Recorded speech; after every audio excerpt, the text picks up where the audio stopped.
Bienvenidos a una edición más de Chat Económico por Señal U, el canal de la Universidad Nacional de Cuyo. Como todas las semanas, siempre tenemos novedades en materia económica antes de introducirnos de lleno en la entrevista del día. Hoy, una entrevista fundamental por el momento que estamos viviendo y particularmente por el viaje del ministro Guzmán que está por hacer seguramente en las próximas horas. Tuvimos una semana nuevamente movida con algunas novedades respecto a la política económica del gobierno, algunas variables que se empiezan nuevamente a mover por incertidumbre, por temor, por lo que fuere, pero el dólar en la Argentina sigue siendo la variable del día y vemos cómo el dólar blue marginal empieza a tener nuevamente un movimiento alcista que sigue generando preocupación en el gobierno y que mira de reojo los mercados alternativos, contado con liquidación, MEP, bolsa, etc. Pero más allá de eso sabemos que también hay preocupación por lo que pueda llegar a ocurrir con el dato oficial de inflación, que conoceremos seguramente la semana que viene, del mes pasado. A partir de eso, el gobierno también tomó la decisión, conjuntamente con la CGT, en el Consejo del Salario, de adelantar los aumentos del salario mínimo vital y móvil, que estaban pensados en 7 meses hasta febrero del año que viene. Lo adelantó julio, agosto y septiembre, para llegar a fines de septiembre a los 29.000 pesos en promedio. Con lo cual, desde este punto de vista, busca dejar medianamente contento a la CGT por un lado y por el otro lado también que haya un poco más de dinero en el bolsillo de muchos trabajadores y también llegar de mejor manera a las elecciones, por cierto. Pero bueno, nos metemos de lleno en la entrevista del día, como decía hace un momento. Tenemos el privilegio y el placer de contar en el día de la fecha con el economista mendocino, referente, ex director del Fondo Monetario Internacional, Claudio Luzer. Bienvenido, Claudio, un placer. Un gran gusto de estar con ustedes y con mi alma mater, la Universidad Nacional de Cuyo. Bueno, el placer es nuestro y vamos a entrar de lleno un poco, como lo decía hace un momento, principalmente el ministro Guzmán viaja a Europa, fundamentalmente a Italia, para participar de la reunión de ministros y presidentes de bancos centrales del Grupo de los 20 y también tener reuniones técnicas, así lo dijo, con el Fondo Monetario Internacional. A tu parecer, ¿cómo están las negociaciones que parecían estar bastante amesetadas en los últimos tiempos? Yo creo que desde el punto de vista técnico, tanto del Fondo Monetario Internacional como del equipo argentino, no estaba tan amesetado, estaba realmente moviéndose, hay diálogo, el diálogo se mantiene, la gente se conoce. El gran problema, yo diría, ha sido, digamos, la falta de apoyo al ministro, de acuerdo a como uno lo ve desde acá, desde Washington, de los Estados Unidos, la falta de apoyo por parte de, el grupo que sigue a la señora vicepresidenta, lo que uno llamaría el kirchnerismo, con su preocupación, por supuesto, por las elecciones. Pero es una buena noticia, lo del grupo de los 20 está bien, es el contexto, el perfecto contexto para discutir la situación de la Argentina, y estando los técnicos del fondo allí, yo creo que se puede hacer algún avance interesante. Bien, y también es una buena noticia el hecho de que Kristalina Georgieva en las últimas horas mencionaba el hecho de estos fondos que van a llegar a los distintos países, esta decisión que tomó el Fondo Monetario Internacional y que a la Argentina le corresponden cerca de 4.300 millones en derechos especiales de giro. ¿Es una buena noticia esa? Evidentemente es una buena noticia. La idea es que eso ayude a la liquidez internacional. Estoy hablando en términos globales, no solamente de la Argentina. El derecho especial de giro es una moneda inventada hace más de 50 años que puede emitir el fondo y que básicamente uno puede utilizarlo como si fueran dólares en efectivo en el bolsillo, con una con una tasa de pago si uno los usa. Digamos, si a mí me dan, si yo tengo 4.000 millones y uso 1.000, tengo que pagar una pequeñísima comisión para compensar al que me recibe esto, pero eso es menos de 1 por 1.000. Es realmente como tener la plata en el banco, así que es una muy buena noticia desde el punto de vista de la liquidez del Banco Central y de la Argentina. ¿Podría usarlo Argentina a estos fondos para un repago con el mismo organismo internacional? Oh, por supuesto, por supuesto. Puede totalmente utilizarlo. Hay un vencimiento aproximadamente de 2.000 millones de dólares en los próximos meses. Lo puede usar sin ningún tipo de limitación. Puede usarlo para otras cosas. O sea, yo personalmente, a nivel técnico pienso que ese es el mejor uso, porque lo que hace es reservas que el Banco Central tiene, las reduce, y eso reduce la deuda de la Argentina. Si se gastara en otras cosas, digamos, se bajarían las reservas y no se bajaría la deuda.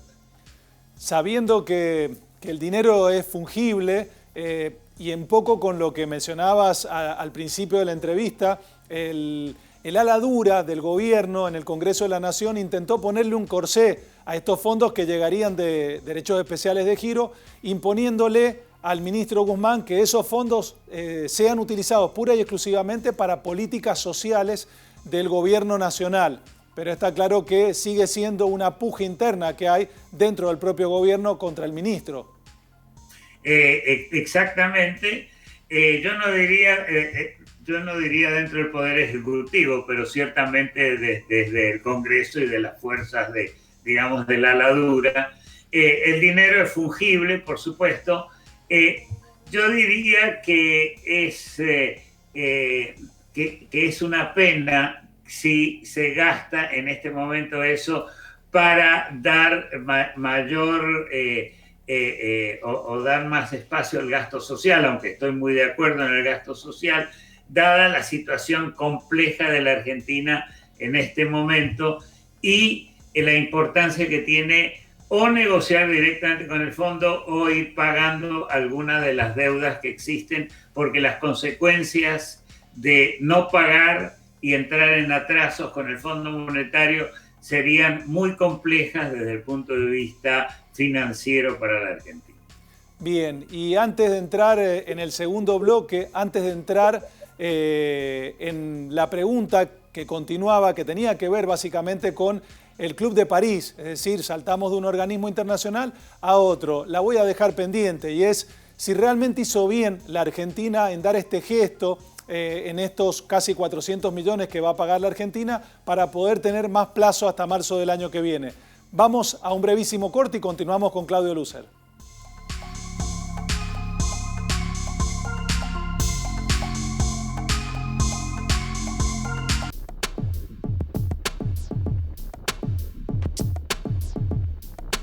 Segundo bloque de Chat Económico por Señal U, el canal de la Universidad Nacional de Cuyo, conversando con Claudio Loser, economista, exdirector del Fondo Monetario Internacional, que nos hacía un análisis sobre las negociaciones que lleva adelante Argentina con el FMI fundamentalmente, y la pregunta había quedado pendiente, si hacía bien la Argentina en dar una muestra con estos casi 400 millones de dólares que va a pagar al Club de París para lograr por lo menos este tiempo puente hasta marzo del año que viene y de alguna forma ganar tiempo en cuanto a las negociaciones.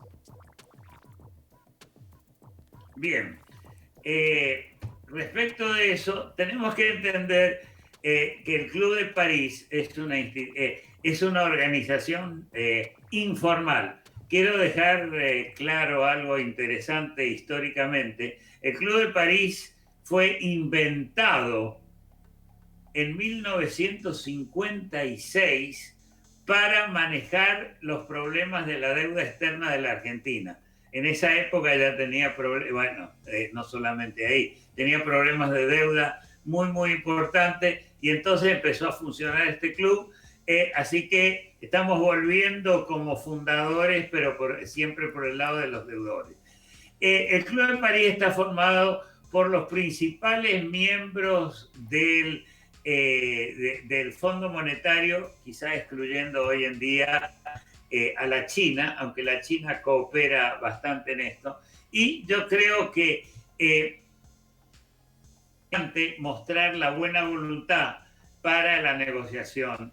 El Club de París siempre espera poder negociar a que haya un programa con el fondo. Yo he participado en el pasado muchas veces como, digamos, como representante del fondo, y lo importante en este caso es que le mostraron su buena voluntad, y dado que existían estas tensiones de que si les daban 60 días o más tiempo, la acción del ministro Guzmán de hacer un pago de 400 millones y poder llevar esto hasta marzo del año que viene es, desde un punto de vista negociador, a mi juicio, muy astuto, porque muestra la buena voluntad de decir, miren, la deuda existe, no es que vamos a venir con juegos de que no les vamos a pagar, pero denos el tiempo necesario, lo que yo leo, denos el tiempo necesario para poder pasar las elecciones y después entrar en una negociación directa con el Fondo Monetario. En nuestro país hay muchos analistas políticos que consideran que el gobierno está dilatando los tiempos de la negociación con el Fondo y con el Club de París hasta después de las elecciones, para que no le jueguen contra un acuerdo, principalmente con el Fondo Monetario, antes de las elecciones, por el hecho de que espante a una parte del electorado. ¿Lo ves de esa manera? Yo creo que el electorado es mucho más inteligente que eso. O sea, yo creo que, yo entiendo perfectamente, habiendo trabajado 30 años en el fondo, siendo argentino, la antipatía que existe con el fondo. También como pie de página, la Argentina es el país de tamaño medio o grande en América Latina que desde los años 80 ha tenido más programas con el fondo. No es porque el fondo haya querido. Bueno, entonces ahí está antipatía. El hecho de decir vamos a negociar un programa después de las elecciones es como si la gente no supiera que después de las elecciones van a tener que poner la casa en orden. En ese sentido, creo, es una visión del gobierno. Yo entiendo que esto es digamos, una estrategia o una táctica del gobierno. No sé cuán eficaz es, y hay peligros muy grandes. El hecho de lo que estabas mencionando, de que el dólar se está moviendo para arriba, de que hay inquietud, de que hay preocupación en términos de mucho más gasto, de que haya más inflación, son cosas que van a poner nerviosa a la gente, y eso puede crear tensiones por lo menos tan fuertes como las que podrían ser o las que podrían ocurrir debido a un acuerdo o con una negociación con el Fondo Monetario. Bien, y en los últimos días también Argentina a nivel internacional pasó de ser un mercado emergente a ser standalone, una palabra que no conocíamos mucho en nuestro país, y a partir de ahí evidentemente los mercados se empezaron a mover, fundamentalmente en la Argentina, el riesgo país pegó un salto. Los organismos internacionales, ¿cómo ven este tipo de noticias? Yo diría lo siguiente, este tipo de noticias no le debe sorprender a los organismos internacionales. Una cosa es que de alguna manera este cambio de calificación a standalone, que yo tampoco lo conocía, me tomó un poco de sorpresa, es digamos, es algo que muchas veces ocurre en mal momento, en términos de una negociación y en términos de la percepción del mercado.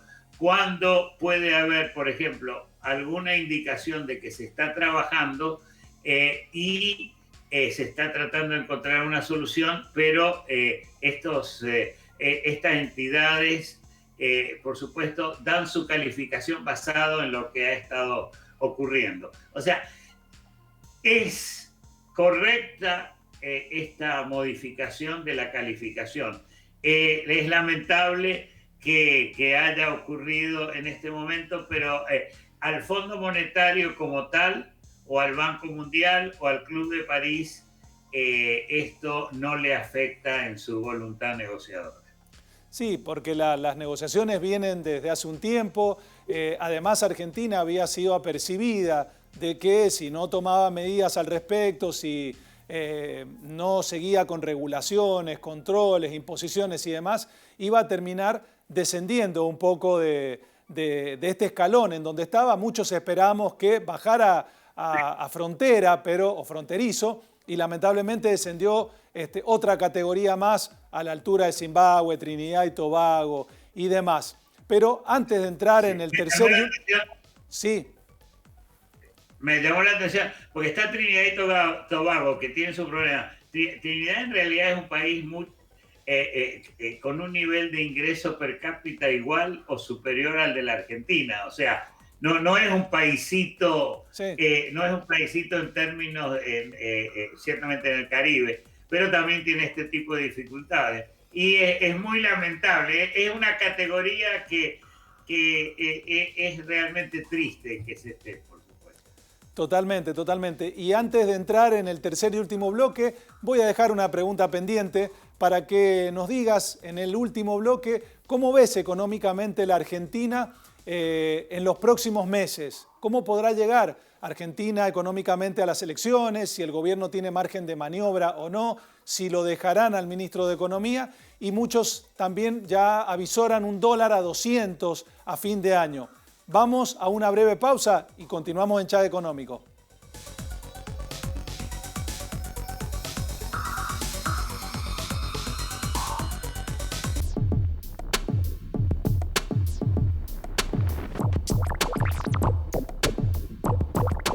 Tercer y último bloque de Chat Económico por Señalú, el canal de la Universidad Nacional de Cuyo.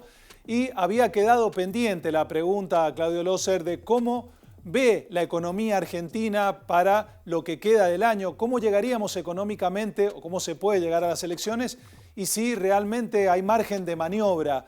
Algunos incluso hablan de un dólar a 200 a fin de año. ¿Cómo lo ves, Claudio? Bueno, por supuesto es un poco difícil decir exactamente qué va a pasar con el dólar.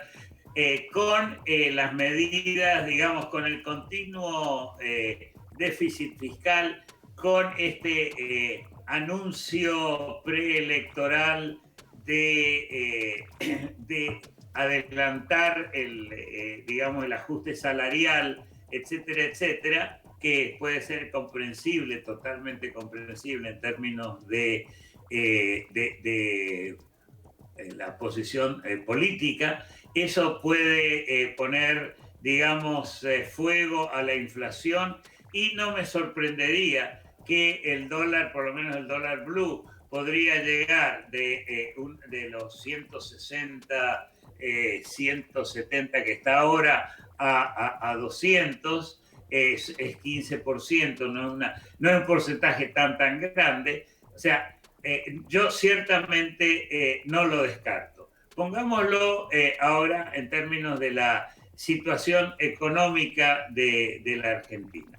La Argentina, en general, América Latina y la Argentina en particular, están atrasados respecto del resto del mundo en su recuperación.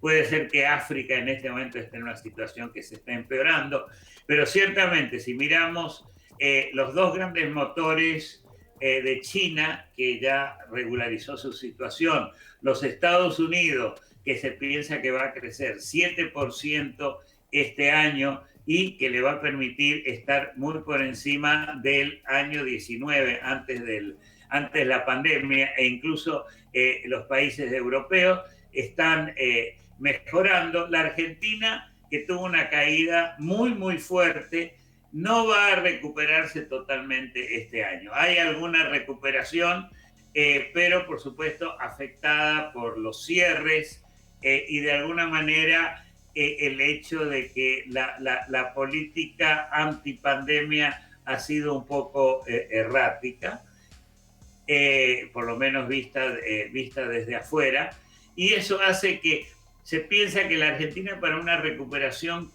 de la actividad económica completa, va a tener que esperar por lo menos hasta fines del año que viene, y digamos, otros países se van a ir recuperando un poco más. Evidentemente, la actividad está funcionando nuevamente, sujeto a lo que está pasando en términos de la lucha contra la pandemia, y eso es fundamentalmente lo que puede afectar a la Argentina. Pero en el panorama internacional se lo ve como, digamos, como que está atrasado respecto de la dinámica general, debido al arrastre de problemas que no son ni del último año y medio ni de los últimos 4 años, sino que es un arrastre de más tiempo en términos de la capacidad productiva del país.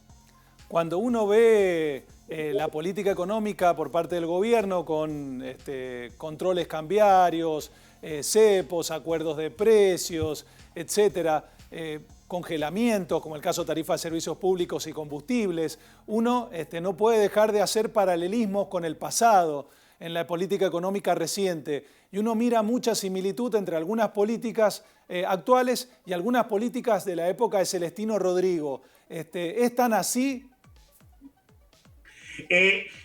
Yo diría que es tan así. O sea, hay una percepción, y esto tengo que decirlo, una percepción por parte del gobierno o de la gente que está en el gobierno y en el Congreso, de que pueden volver a hacer políticas que fracasaron en el pasado. Quizás funcionaron digamos, en el gobierno de la señora Fernández Kirchner, pero eso era en una época donde los términos de intercambio estaban maravillosamente bien, y eso es lo que le dio el motor.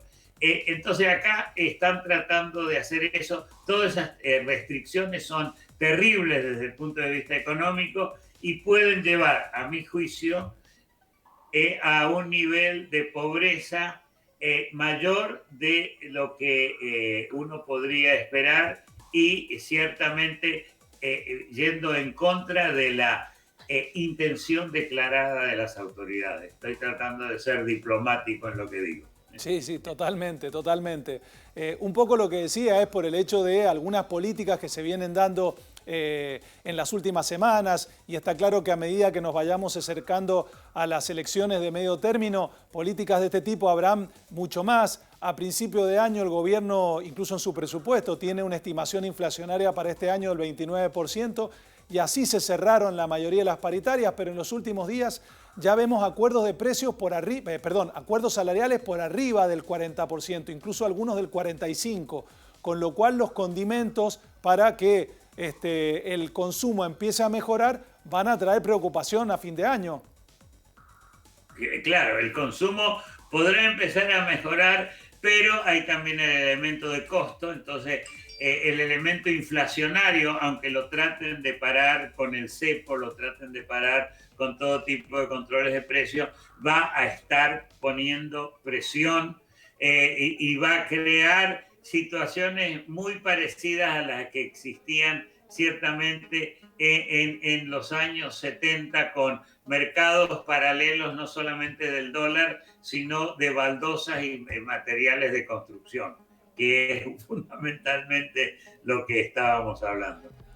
Perfecto. Y con respecto al mundo, que sabemos que sufrió las consecuencias de la pandemia, todos los países en mayor o en menor medida, algunos tuvieron mucho más margen de maniobra que otros, pero en términos generales se habla de que este año el mundo va a tener un crecimiento, va a tener un rebote importante. Sí, totalmente. En este momento se está esperando, digamos, las proyecciones mundiales que hace en julio el Fondo Monetario. Ya hay revisiones importantes como la de Estados Unidos, China está funcionando bien, Europa un poco atrasado, pero es muy probable, ciertamente los países avanzados y gran parte digamos, del Asia, fundamentalmente China, India está un poco atrasado, vamos a ver una mejora importante y aunque no haya una recuperación total, sería una recuperación casi total. América Latina, África y el Mediano Oriente, a pesar de los aumentos del precio del petróleo, pueden verse, digamos, atrasados en esta situación. Claudio, como siempre, un placer agradecerte la participación en Chat Económico en la Universidad Nacional de Cuyo. Se nos terminó el tiempo, probablemente más adelante volvamos a conversar muy claro, muy concreto, muy específico en lo que necesitábamos conocer de lo que está pasando en las negociaciones entre Argentina, Club de París, FMI y fundamentalmente la visión de lo que está pasando en el mundo, claramente. Muchísimas gracias por estar con nosotros. Muchas gracias a ustedes. Para mí es un privilegio poder hablar con ustedes. Gracias. Hablábamos con Claudio Loser, economista, exdirector del Fondo Monetario Internacional. Nos mostraba su visión clara, precisa y concreta desde Estados Unidos sobre cómo se ve la Argentina, cómo está viendo la situación económica, cómo está viendo las negociaciones que lleva adelante el ministro Guzmán, por ahí quizás cuáles son las trabas que tiene desde lo político y qué puede llegar a ocurrir con la economía argentina de acá a fin de año, sin dejar de lado las negociaciones con el Fondo Monetario, las negociaciones con el Club de París y fundamentalmente qué le va a ocurrir al mundo en los próximos meses. El mundo va a salir, el mundo va a rebotar después de la caída brusca que tuvo el año pasado, sin dejar de lado que algunos lo harán en mejor posición que otros. Fundamentalmente van a mejorar considerablemente Estados Unidos y China, el motor del crecimiento mundial. Esto ha sido todo por hoy. Será hasta la semana que viene. Hasta la próxima.